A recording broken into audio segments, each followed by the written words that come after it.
এক ঘন অরণ্যের মধ্যে সূর্যের আলো পাতার ফাঁক দিয়ে মাটিতে পড়ছে। শ্রীলঙ্কান সেনাবাহিনী সেই জঙ্গলে খনন কাজ চালাচ্ছে। সঙ্গে আছে কুলি মজুরদের একদল। তাদের মধ্যেই একজন ব্যক্তি একটু আলাদা, নাম রানা তুঙ্গা। সাধারণ মজুরের মতো দেখতে, কিন্তু চোখে মুখে অন্য রকম এক দাপট। তার সঙ্গে আছে তার 3 ভাই। হঠাৎ খননের সময় মাটি থেকে উঠে আসে একটি সোনায় ভরা বাক্স। চকচকে সোনার ঝলক দেখে রানা ও তার ভাইয়েরা লোভে অন্ধ হয়ে যায়। তারা ঠিক করে এই গুপ্তধন শুধু তাদেরই হবে। 4 ভাই মিলে সেনাদের ওপর হামলা চালায়, বন্দুক ছিনিয়ে নেয়, কয়েকজন সৈন্যকে হত্যা করে এবং সেই সোনার বাক্স নিয়ে পালিয়ে যায়। ভারতের পথে একটি জাহাজে চেপে তারা সমুদ্র পাড়ি দেয়, পৌঁছে যায় অন্ধ্রপ্রদেশের উপকূলে। সোনার বাক্স লুকিয়ে ফেলার পরই স্থানীয় পুলিশ তাদের গ্রেফতার করে। থানায় গিয়ে জানা যায় তারা অবৈধ অভিবাসী, শ্রীলঙ্কার নাগরিক। কিন্তু লোভ মানুষকে অন্ধ করে দেয়। রানা ও তার ভাইয়েরা থানাদারকে ঘুষ দেয়। থানাদার শুধু তাদের ছেড়েই দেয় না, বরং জাল ভারতীয় আইডি বানিয়ে দেয়, যাতে তারা এদেশের নাগরিক হিসেবে বসবাস করতে পারে। এরপর রানা তুঙ্গা ও তার ভাইয়েরা সেখানে স্থায়ী হয়। ধীরে ধীরে পুরো এলাকায় তাদের আধিপত্য বিস্তার করতে থাকে। যারা তাদের বিরোধিতা করে তাদের নিশ্চিহ্ন করে দেওয়া হয়।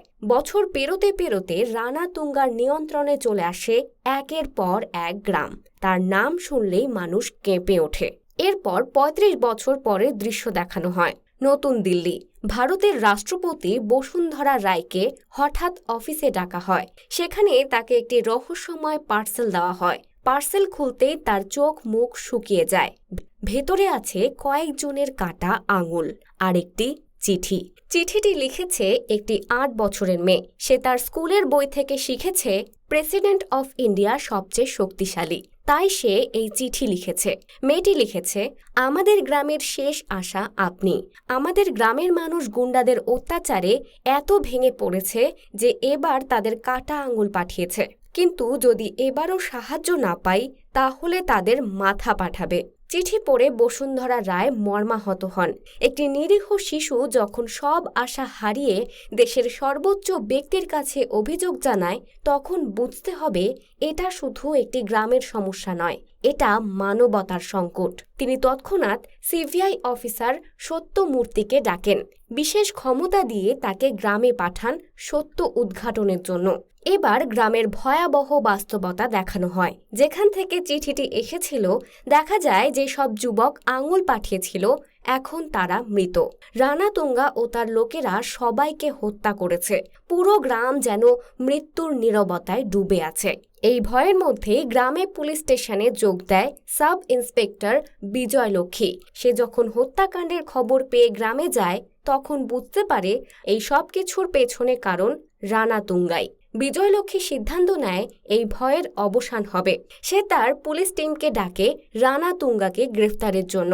কিন্তু টিম যখন জানতে পারে লক্ষ্য রানা তুঙ্গা, তখন তারা পিছিয়ে যায়। কেউই রানা তুঙ্গার বিরুদ্ধে যেতে রাজি নয়। কিন্তু ভয়কে চ্যালেঞ্জ জানায় কিছু নারী। 7 থেকে 8 জন মহিলা অফিসার বিজয়লক্ষ্মীর পাশে দাঁড়ায়। গ্রামের ভরসা এখন শুধু নারীরাই। যখন বিজয়লক্ষ্মী ও তার সহকর্মীরা রানা তুঙ্গার বাড়িতে পৌঁছায়, তখন তাদের সামনে আসে রানার স্ত্রী ভারতী। সে সাধারণ নারী নয়, স্বামীর মতোই নিষ্ঠুর। মহিলা পুলিশদের উদ্দেশ্য জানা মাত্রই সে ক্ষিপ্ত হয়ে যায়। ইশারায় গুন্ডারা অফিসারদের ঘিরে ধরে। একে একে তাদের পোশাক ছিঁড়ে ফেলা হয়, সম্মান হরণের চেষ্টা করা হয়। শেষে তাদের একটি ঘরে বন্দি করে রাখা হয়। এবারে সিন শিফট করে অযোধ্যায় দেখানো হয়। প্রবেশ করে জাট, মানে সানি দেওল। চওড়া বুক, চোখে আগুন, কিন্তু হৃদয় সত্যান্বেষী। তিনি ট্রেনে করে ভারত ঘুরছিলেন, কিন্তু ভাগ্য তাকে টেনে নিয়ে যায় অন্ধ্রপ্রদেশে। একটি ধাবায় ইডলি খেতে গিয়ে তিনি দেখেন গুন্ডারা ধাবা ভাঙচুর করছে। একজন গুন্ডা ধাক্কা দিয়ে তার ইডলির প্লেট ফেলে দেয়। জাট শান্তভাবে গুন্ডার সামনে গিয়ে বলেন, তুমি আমার ইডলি ফেলেছ, ক্ষমা চাও। গুন্ডা হাসে, কিন্তু সেই হাসি তার শেষ। জাট একটি চড় কষিয়ে দেন এবং শুরু হয় মারামারি। গুন্ডারা মার খেয়ে বলে, আমরা রাম সুপার রেড্ডির লোক।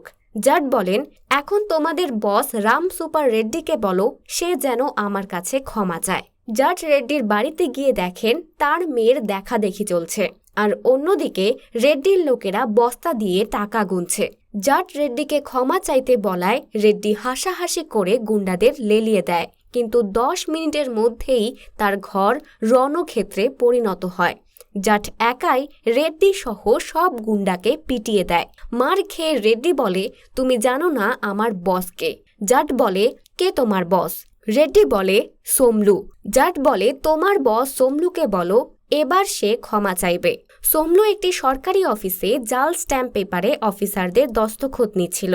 জাট সেখানে ঢুকেই একই কথা বলেন, তুমি ক্ষমা চাইবে। সোমলু হাসে, আক্রমণ করে, কিন্তু জাট আবারও সব গুন্ডাকে পিটিয়ে দেয়। সোমলু তখন হুমকি দেয়, তুমি জানো না আমার ভাইকে? রানা তুঙ্গা। জাট ঠান্ডা হয়ে বলে, এবার তুমি রানা তুঙ্গাকে ক্ষমা চাইতে বাধ্য করবে। জাট রানা তুঙ্গার বাড়িতে পৌঁছান। রানা তুঙ্গা ক্ষমা চেয়ে নেন, কিন্তু জাট দেখেন পড়ে থাকা মহিলা পুলিশ অফিসারদের ছেঁড়া ইউনিফর্ম। তিনি বুঝতে পারেন এখানে ভূমি দখল, গুন্ডারাজ, নারী নির্যাতন সবই চলছে। তিনি বিজয়লক্ষ্মী ও অন্যান্য অফিসারদের মুক্ত করেন। রানা তুঙ্গা তখন হাসতে হাসতে বলেন, এই গ্রামই নয়, আরও অনেক গ্রাম আমার দখলে। সন্ধ্যা হওয়ার আগেই তুমি আমার পায়ে পড়ে প্রাণ ভিক্ষা চাইবে। জাট গ্রামের বাইরে গুন্ডাদের হামলার শিকারী হন। একজন মহিলা অফিসার গুরুতর আহত হন। গ্রামে ফিরে তিনি দেখেন গ্রাম সম্পূর্ণ খালি। তখন বিজয়লক্ষ্মী তাকে বলে, রানা তুঙ্গা আসলে শ্রীলঙ্কার জাফনা টাইগার্সের সদস্য। সে একটি আন্তর্জাতিক চক্রের অংশ, যারা পারমাণবিক বোমা উপাদান থোরিয়াম চোরাচালান করে। স্থানীয় মন্ত্রী ও আন্তর্জাতিক ব্যবসায়ীদের সাথে তার যোগাযোগ রয়েছে। গ্রামের মানুষদের জমি ছিনিয়ে নেওয়া হচ্ছিল এই চক্রের জন্য। যে শিশুটি চিঠি লিখেছিল সে এমনই একটি গ্রামের ছিল। অন্যদিকে সিবিআই অফিসার সত্যামূর্তি রানা তুঙ্গার ব্যাপারে জানতে পেরে স্পেশাল সেনাবাহিনীর সাহায্য চান, কিন্তু সেনাবাহিনী হেডকোয়ার্টার বলে কোনো ইউনিট পাওয়া যাচ্ছে না। তখনই একজন জেনারেল নাম বলেন ব্রিগেডিয়ার বালদেব প্রতাপ সিং, মানে জাট। জাট যিনি একাই 100, তিনি গ্রামে ফিরে আসেন। রানা তুঙ্গার গুন্ডাদের পিটিয়ে শেষ করেন। তারপর যুদ্ধ শুরু হয়, জাট বনাম রানা তুঙ্গা। যুদ্ধ শেষ হয় রানা তুঙ্গার পরাজয়ে। গ্রামবাসীরা তাকে শিকল দিয়ে বেঁধে ফেলে। সত্যামূর্তি এসে রিপোর্ট দেন, ব্রিগেডিয়ার বালদেব প্রতাপ সিং মানে জাট একাই পুরো গ্রাম বাঁচিয়েছেন। রাষ্ট্রপতি বসুন্ধরা রায়কে খবর দেওয়া হয়, জয় হয় সত্যের, জয় হয় মানবতার। বর্তমানে জাট এখন আর নেই, কিন্তু তার গল্প এখনো ভারতীয় মানুষের প্রতিটি হৃদয়ে লেখা রয়েছে।